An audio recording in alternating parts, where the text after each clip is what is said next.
நாம் ஒவ்வொரு நாளிலும் வேத சத்தியங்களை கற்றுக்கொண்டு வருவது போல இந்த நாளிலே ஒரு தேவ மனிதனுடைய வாழ்விலிருந்து சில காரியங்களை ஆண்டவர் நமக்கு கற்றுக் கொடுப்பாராக.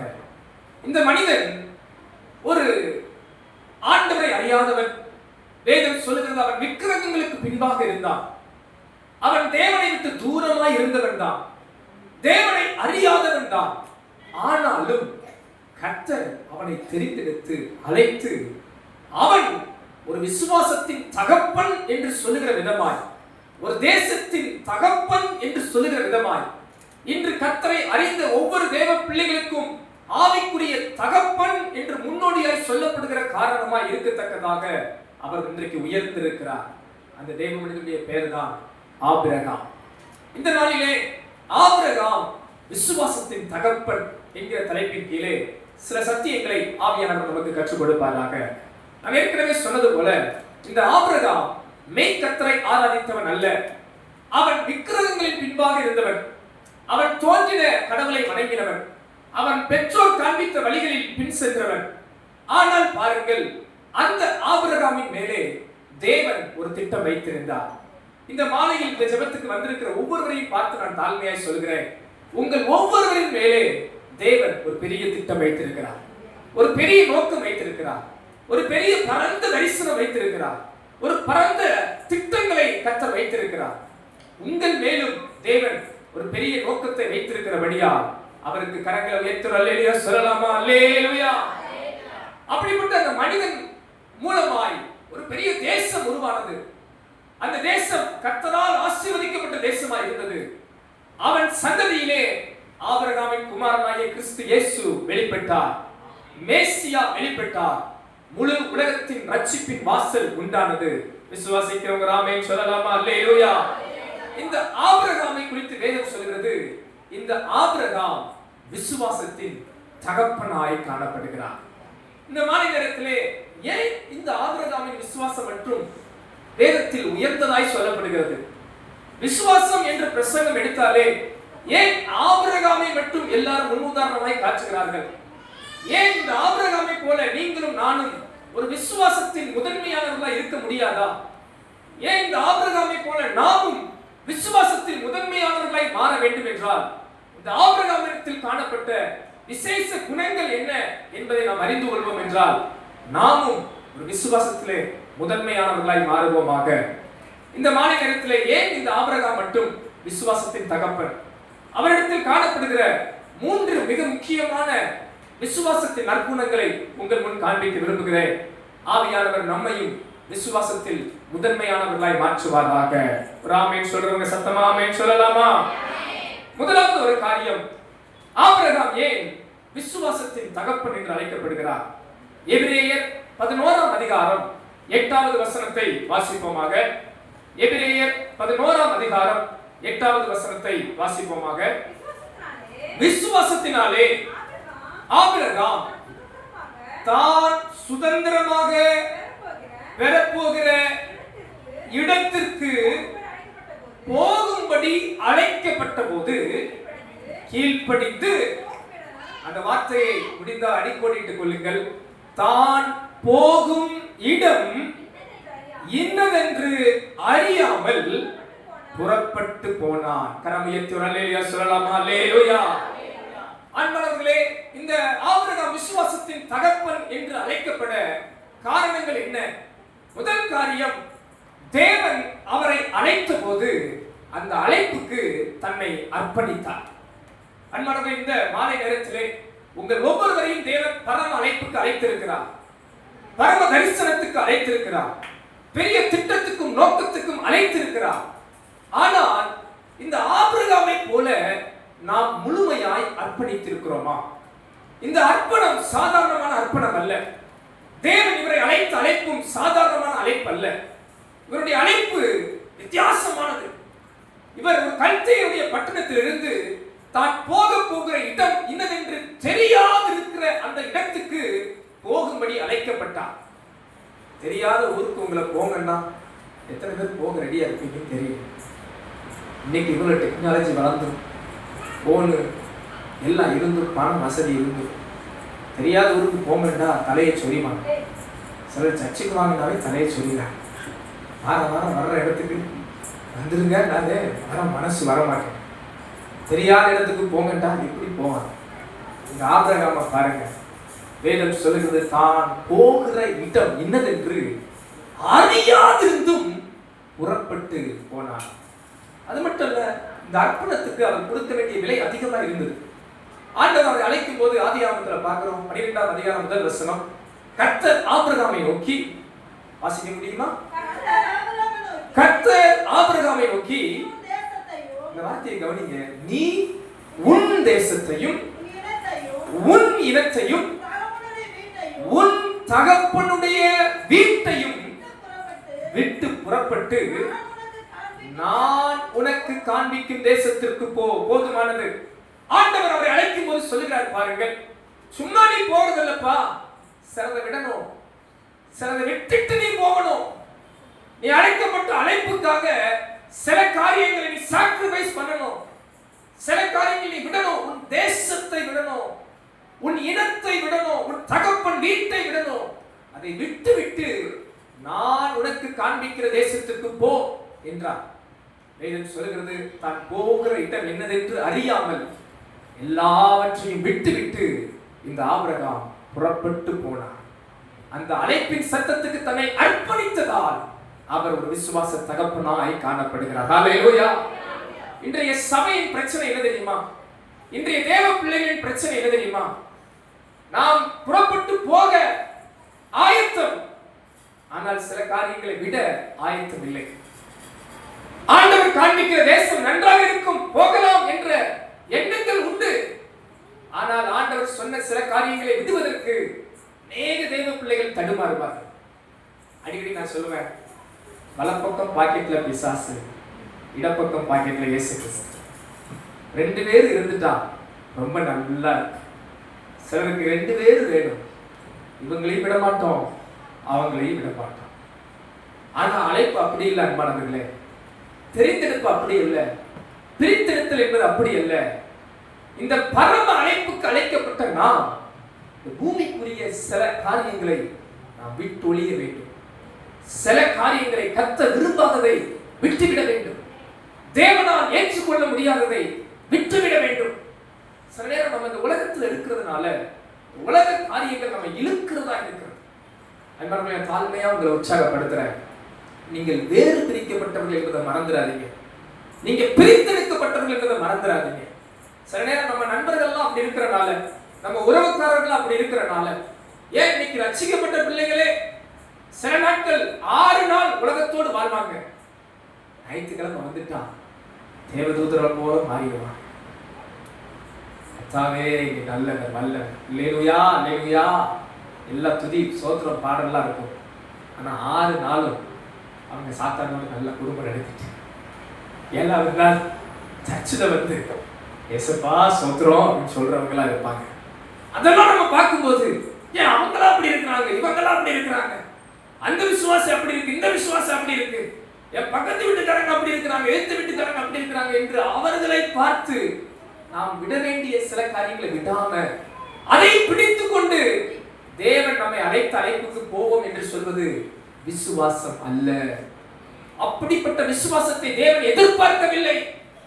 இந்த ஆபிரகாம் எல்லாவற்றையும் விட்டுவிட்டு தேவன் தனக்கு காண்பித்த அந்த இடம் அறியாத போதும் புறப்பட்டு போனார். அன்பானவர்களே, உங்களை என்னை தேவன் ஒரு பரம கானானுக்கு அழைத்திருக்கிறார், ஒரு பரலோக வீட்டுக்கு அழைத்திருக்கிறார். வேதம் சொல்லுகிறது, நீங்கள் இந்த உலகத்தில் இருந்தாலும் இந்த உலகத்துக்குரியவர்கள் அல்லவே. இன்றைக்கு சபை உலக கவர்ச்சியில் வீழ்ந்து கிடக்கிறது. இன்றைக்கு சபையில் ரட்சிக்கப்பட்ட தேவ பிள்ளைகள் உலக சிற்றின்பங்களில் மூழ்கி இருக்கிறார்கள்.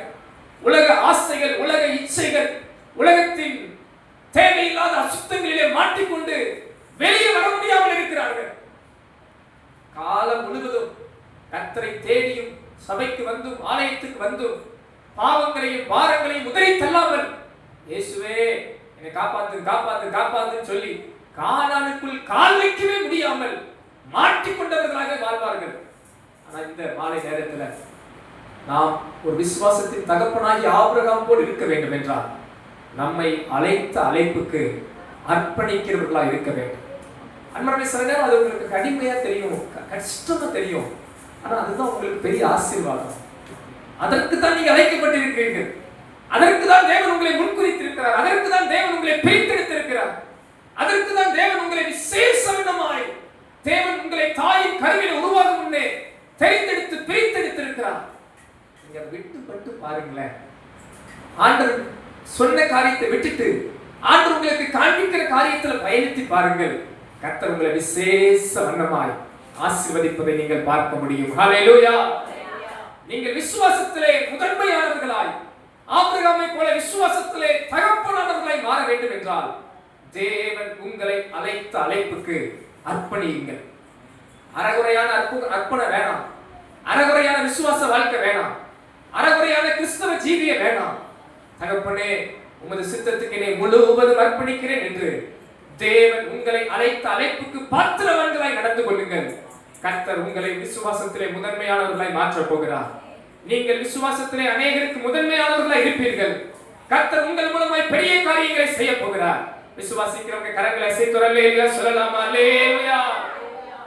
இரண்டாவது ஒரு காரியம் பாருங்கள். ஏன் இந்த ஆபிரகாம் விசுவாசத்தின் தகப்பனானார்? ரோமருக்கு எழுதின நிருபம் 4ஆம் அதிகாரம் 18ஆம் வசனத்திலிருந்து இப்படியாக சொல்லப்படுகிறது. ரோமர் 4ஆம் அதிகாரம் 18வது வசனத்திலிருந்து வாசிக்கலாம். உன் சந்ததி இவ்வளவா இருக்கும் என்று சொல்லப்பட்டபடியே தான் அநேக ஜாதிகளுக்கு தகப்பனாவதை நம்புவதற்கு ஏதுமில்லாதிருந்தும் அதை நம்பிக்கையோடே விசுவாசித்தான். அவன் விசுவாசத்திலே பலவீனமாய் இருக்கவில்லை. அவன் ஏறக்குறைய 100 வயதுள்ளவனாய் இருக்கும்போது தன் சரீரம் செத்து போனதையும் சாராளுடைய கற்பம் செத்து போனதையும் எண்ணாதிருந்தான். தேவனுடைய வாக்குத்தத்தத்தை குறித்து அவன் அவிசுவாசமாய் சந்தேகப்படாமல் 21ஆம் வசனம் எல்லாரும் சேர்ந்து வாசிக்கலாமா? வேதாகமம் வைத்திருக்கிற எல்லாரையும் கூட சேர்ந்து வாசிங்க. தேவன் வாக்குத்தத்தம் பண்ணினதை நிறைவேற்ற வல்லவராய் இருக்கிறார் என்று முழு நிச்சயமாய் நம்பி தேவனை மகிமைப்படுத்தி விசுவாசத்தில் வல்லவனானான். அல்லேலூயா. இரண்டாவது காரியம் பாருங்க அன்பானவர்களே. இந்த ஆபிரகாமுக்கு ஆண்டவர் வாக்கு கொடுத்தார். என்ன வாக்கு? உனக்கு நான் ஒரு பிள்ளையை கொடுப்பேன். அவருடைய வாக்குத்தத்தம் கொடுக்கப்பட்ட போது அவருக்கு வயது 75 வயது. இந்த வாக்குத்தத்தங்கள் சொல்லி ஆண்டுகள் ஆகிக் கொண்டே இருக்கிறது. ஒவ்வொரு ஆண்டும் கடந்து கொண்டே இருக்கிறது. இப்ப ஆபிரகாமுக்கு வயது 100 வயது. வசனம் சொல்லுகிறது அவன் 100 வயதா இருந்தார். பிள்ளை பெறுவதற்கான பலன் அவருக்கும் இல்லை, சாராளுக்கும் இல்லை. ஆனா வசனம் அப்படியோடு முடிக்காம ஆனாலும் அவன் விசுவாசத்தில் பலவீனமாய் இருக்கவில்லை. பக்கத்துல பார்த்து கேளுங்க, நீங்க விசுவாசத்தில் பலவீனமா இருக்கிறீங்களா, வல்லவர்களா இருக்கிறீங்களா? வேதம் சொல்லுகிறது ஆபிரகாம் கர்த்தர் சொன்னதை செய்வார் என்று முழு நிச்சயமாய் நம்பி கர்த்தரை மகிமைப்படுத்தி விசுவாசத்தில் வல்லவனானார். அல்லேலூயா. அன்னவர்களே, நீங்க விசுவாசத்தில் முதன்மையானவர்களாய் மாற வேண்டுமானால், இந்த ஆபிரகாம் விசுவாசத்துக்கு தகப்பனாய் இருந்தது போல நீங்களும் மாற வேண்டுமானால், உங்களுக்கு தேவன் கொடுக்கிற வாக்குத்தத்தங்கள், உங்களுக்கு தேவன் கொடுக்கிற ஆசீர்வாதங்களை நீங்கள் பெற்றுக்கொள்வதிலே விசுவாசத்திலே பலவீனமாய் இருக்கக்கூடாது. விசுவாசத்திலே வல்லவர்களாய் மாற வேண்டும். அது காலங்கள் கடக்கலாம். ஆண்டவர் கொடுத்த வாக்குத்தத்தங்கள் நிறைவேற காலங்கள் தாமதிக்கலாம். வாரங்கள் ஆகலாம், மாதங்கள் ஆகலாம், வருடங்கள் புரண்டோடலாம். வேதம் சொல்கிறது நம்புவதற்கு ஏதுமில்லாது இருந்தது. இதெல்லாம் நடக்காது, இனி என்ன நடக்கும், இனி இந்த காரியம் நடக்காது என்று சொல்லுகிற நிலைமைக்கு வரலாம். ஆனாலும் இந்த ஆபிரகாம் விசுவாசத்திலே பலவீனனாய் இருக்கவில்லை, மாறாக விசுவாசத்திலே வல்லவனானார். இந்த மாலை நேரத்தில் நான் தாழ்மையா கேட்கிறேன், நீங்க ரட்சிக்கப்பட்ட நாள்ல இருந்து விசுவாசத்துல வல்லவர்களாய் ஆயிருக்கிறீர்களா, இல்ல பலவீனராய் ஆயிருக்கிறீர்களா? கர்த்தர் கொடுத்த வாக்குத்தத்தம் நடக்கல, எங்க நடக்கும், நடந்தா பார்த்துக்கலாம், அப்படி மாறிட்டீங்களா? கர்த்தர் எனக்கு செய்வார், கர்த்தர் எனக்கு நிறைவேற்றுவார், சொன்னதை செய்கிற தேவன் அவர், அவர் வல்லவர் அவர் என்று கர்த்தரை மகிமைப்படுத்தி நாளுக்கு நாள் விசுவாசத்தில் வல்லவர்களாய் இருக்கிறீர்களா? பாருங்க, விசுவாசத்துல பெருகி இருக்கிறோமா? விசுவாசத்துல முதிர்ச்சி அடைந்திருக்கிறோமா? விசுவாசத்துல கர்த்தர் சொன்னது நடக்கும் என்ற நம்பிக்கையில நீங்கள் பெருகிக் கொண்டே இருக்கிறீர்களா, குறைந்து கொண்டே இருக்கிறீர்களா? விசுவாசத்துல குறைந்தவர்கள் அவங்க நிலைக்கிறது ரொம்ப கஷ்டம். விசுவாசத்துல துவண்டு போனவர்கள் கர்த்தருடைய சத்தியத்துல நிலைப்பது ரொம்ப கடினம். ஆனா விசுவாசத்துல பெருகுகிறவர்கள் எந்த சூழ்நிலையிலும், எப்பேற்பட்ட எதிர்மறையான நேரங்களிலும் எனக்கு ஒருவர் இருக்கிறார், அவர் வல்லவர், அவர் எனக்காக யாவையும் செய்து முடிப்பார் என்ற நம்பிக்கையிலே அவர்கள் முதன்மையா இருப்பார்கள். ஆபிரகாம் பாருங்க, கொஞ்ச காலம் இல்ல, சுமார் 25 ஆண்டு காலம் இந்த வாக்குத்தத்தம் நிறைவேற காத்திருந்தார். நம்மளால 5 நாள் காக்க முடியும். சிலருக்கு சர்ச்சுக்கு வந்தோடனே ஆசீர்வாதம் கொட்டிட்டா சர்ச்சிலேயே இருந்து பாஸ்டர் சொல்லுவாங்க, ஆசீர்வாதம் வாங்கின உடனே அவங்களையும் பார்க்க முடியாது, அவங்க ஆசீர்வாதத்தையும் பார்க்க முடியாது. ஆனா பல மாதங்கள் ஆனா எங்க கர்த்தர் செய்தார். நான் உபவாசிச்சேன், நான் பொருத்தனை பண்ணுங்க, நான் தசம பாகம் கொடுத்தேன், நான் அதெல்லாம் செஞ்சேன், இதெல்லாம் செஞ்சேன், ஆண்டவர் என்னை மட்டும் மறந்துட்டார். அதுல பொறாம வேற, போட்டி வேற, என்னை மட்டும் மறந்துட்டார். அவங்களுக்கெல்லாம் செஞ்சுட்டார், என்னை மட்டும் மறந்துட்டார். அதுல குறை வேற, ஏசப்பா ரொம்ப மோசம் இல்ல, ஏசப்பா ரொம்ப மோசமான ஏசப்பா, ஆண்டவரை குற்றப்படுத்தி குறை சொல்லிக்கிட்டு விசுவாசத்துல பலவீனத்திலும் பலவீனமா மோசமான நிலைமையில அநேக தேவ பிள்ளைகள் போகிறாரே ஒழிய ஆபிரகாமை போல முழு நிச்சயமாய் தேவனை நம்பி எனக்கு தேவன் சொன்னதை செய்ய வல்லவர் என்று தேவனை மகிமைப்படுத்தி விசுவாசத்தில் வல்லவனானான். ரொம்ப பிடிக்கும். நான் தாழ்மையா உங்களை உற்சாகப்படுத்த, நீங்களும் நானும் விசுவாசத்துல வல்லவர்களாய் மாற வேண்டும். அல்லேலூயா. பக்கத்துல கை பிடிச்சுங்க, விசுவாசத்துல வல்லவர்களாய் மாற வேண்டும். சத்தமா சொல்லுங்க, விசுவாசத்துல வல்லவர்களாய் மாற வேண்டும். பக்கத்துல யாராவது கையை பிடிச்சு சொல்லுவீங்கன்னு பார்த்தா சோத்திரம், என்னை பார்த்து சொல்றீங்க. சோத்திரம், அல்லேலூயா. சொல்லலாமா? விசுவாசத்துல பலவீனமா இருக்க கூடாது, வல்லவர்களாய் மாற வேண்டும். அல்லேலூயா. ஆண்டவர் சொன்னது காலம் மாறலாம், சூழ்நிலைகள் மாறலாம், வாக்குத்தத்தங்களை நிறைவேற்ற தேவன் வல்லவராய் இருக்கிறார். அல்லேலூயா.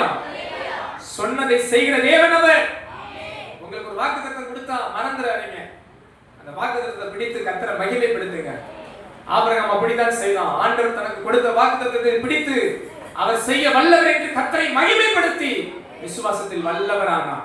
சில நேரம் நடக்காம இருக்கலாம். உங்களுக்கு சில வாக்குத்தத்தங்கள் ஆண்டவர் கொடுத்திருப்பார், அவன் ஆசீர்வதிப்பேன் என்ற வாக்குத்தத்தம் கொடுத்திருப்பார். உங்க வாழ்க்கையில ஆசீர்வாதமே இல்லாம இருக்கலாம். சில நேரம் கருப்பா இருக்கிறவங்களுக்கு வெள்ளையப்பன் பேர் வைப்பாங்கல்ல, அது மாதிரி நம்மளோட ஆசீர்வாதமே இல்லாம இருக்கும். ஆனா கர்த்தர் சொல்லும் போதெல்லாம் நீ ஆசீர்வாதிக்கப்பட்டவன், நீ ஆசீர்வாதமானவன், நான் ஆசீர்வதிக்கவே ஆசீர்வதிப்பேன்வார்.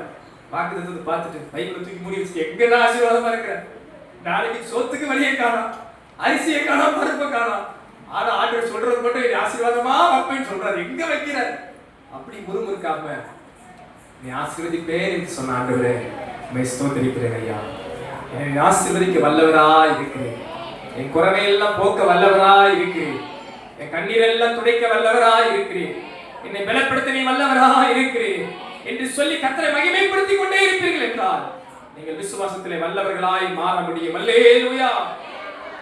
சாட்சியம் என்று சொல்றேங்க, அதிகாரம் நாங்கள் திருமணம் முடித்த நாட்களில் இருந்து கிட்டத்தட்ட சில மாதங்கள், ஒரு 7 மாதங்கள் எங்களுக்கு குழந்தை இல்லை. 7 மாதம் தான் ஃபர்ஸ்ட், இதுல என்ன அப்படின்னு நீங்க நினைக்கலாம். இப்ப இருக்க பக்குவம்லாம் இல்லை. அப்ப எல்லாரும் கேட்பாங்க, எங்க குழந்தை இல்லையா, குழந்தை இல்லையா, விசேஷம் இல்லையா அப்படின்லாம் நிறைய பேர் கேட்பாங்க. நமக்கு அப்படிலாம் அவங்க கேட்கும் போதே நமக்கு ஒரு ஆசை வந்து, ஐயா அப்பா அவங்க குழந்தைய சீக்கிரம் பெற்றுட்டு போல, இல்லைன்னா நம்மள பாவின்னு ஏதாவது புத்திர குத்திருவாங்கன்னு தெரியும். அப்ப என்னடா இதே கேட்குறாங்களேன்னு நினைச்சிட்டு இருந்தோம். அப்ப நான் ஒரு உதவி ஊழியராக இருந்தேன். அந்த சபையில் அந்த ஆண்டு கர்த்தருடைய வாக்குத்தத்தம் நன்மைகள் உண்டாகும் என்ற வாக்குத்தத்தத்தை ஆண்டவர் கொடுத்தார். அப்ப நானும் அந்த பாஸ்டரும் அந்த வாக்குத்தத்தத்துக்கு ஒவ்வொரு பாடல் எழுதுவது உண்டு வருஷத்துக்கு. அப்ப அந்த வாக்குத்தத்தத்தின் வார்த்தைகள் இப்படியாக இருக்கும் அந்த பாடலின் வார்த்தை. அந்த பாடலின் வார்த்தை, கற்பத்தின் கனியிலும் நிலத்தின் பலனிலும் உன்னை ஆசீர்வதிப்பேன் என்ற வார்த்தை. வசனங்கள்லாம் எடுத்து நாங்கள் பாடலாய் அந்த பாடலை ஏற்றி நாங்கள் ஒவ்வொரு வாரமும் அந்த பாடலை பாடுவோம். அந்த பாடலை பாடுற பொறுப்பு என் மேல இருந்த பொறுப்பு. ஒரு பாடலை பாடும்போதெல்லாம் இந்த கற்பத்தின் கனின்ற வார்த்தை வரும்போது, இது நான் இன்னும் பாஸ்டர் கூட சொல்லவில்லை. மே 18 வந்தால் 10 வருஷம் ஆகுது. இது வரைக்கும் அவங்ககிட்ட கூட அந்த வார்த்தையை சொல்றதில்லை. அப்ப இந்த கற்பத்தின் கனி இந்த வார்த்தை வரும்போதெல்லாம் என் உள்ளம் கலங்கி ஆண்டவரை பார்த்து சொல்லுவேன், ஆண்டவரே எனக்கு நீர் செய்ய வல்லம், எனக்கு நீர் செய்ய வல்லம். இந்த வார்த்தைகளை நான் பாடுகிற ஒவ்வொரு நேரமும் என் உள்ளத்துல இருந்த விசுவாசத்தின் அளவு பலவீனமா இல்லை. நான் கர்த்தரை முழு நிச்சயமாய் நம்புகிறேன். பாருங்க, அடுத்த சில மாதங்களிலே யதார்த்தமா ஒரு டாக்டரை சந்திக்க நேரிட்டது.